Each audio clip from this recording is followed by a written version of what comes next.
మన రక్షకుడైన యేసుక్రీస్తు నామమున అందరికీ వందనాలండి. ఈరోజు దేవుని మాటలు పేతురు వ్రాసిన 2వ పత్రిక 2వ అధ్యాయం 2వ వచనం. మరియు అనేకులు వారి పోకిరి చేష్టలను అనుసరించి నడుతురు, వీరిని బట్టి సత్య మార్గము దూషింపబడును.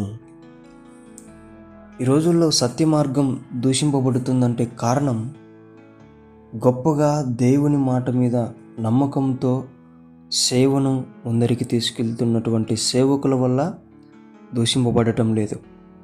దేవుని నమ్మి విశ్వాస జీవితం కొనసాగిస్తున్నటువంటి విశ్వాసుల ద్వారా సత్య మార్గం దూషింపబడటం లేదు.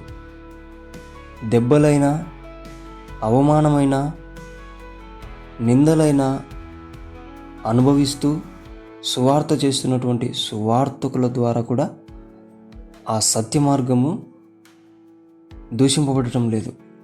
ఎవరి వల్ల దూషింపబడుతుంది అంటే, ముసుగు వేసుకొని పోకిరి చేష్టలు చేస్తూ వాటి ప్రకారం నడుచుకుంటూ ఈరోజు అనేకులు సత్య మార్గాన్ని దూషిస్తున్నారు, దూషించడానికి కారణమవుతున్నారు.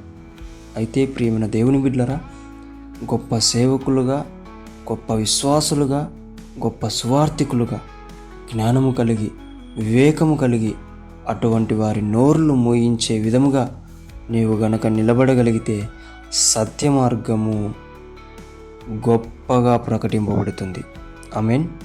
అలాగా సత్య మార్గం గొప్పగా ప్రకటించే బిడ్డగా నీవు నేను బ్రతికి ఆయన నామాన్ని ఘనపరచుదాం. ఆమేన్. దేవుడి మాటలను దీవించునుగాక. ప్రార్థించుకుందాం. దేవా, మీకు వందనాలు, స్తోత్రాలయ్యా. అనేకులు పోకిరి చేష్టలు చేస్తూ సత్య మార్గాన్ని దూషణకు కారణమయ్యే బిడ్డలను తండ్రి గుర్తించి జ్ఞానము కలిగి, వివేకము కలిగి వారి నోర్లు మూయించి సత్య మార్గం గొప్పగా ప్రకటించే బిడ్డలుగా మమ్మల్ని లేవనెత్తమని వాడుకోమని యేసు నామములో ప్రార్థిస్తున్నాం తండ్రి. ఆమేన్.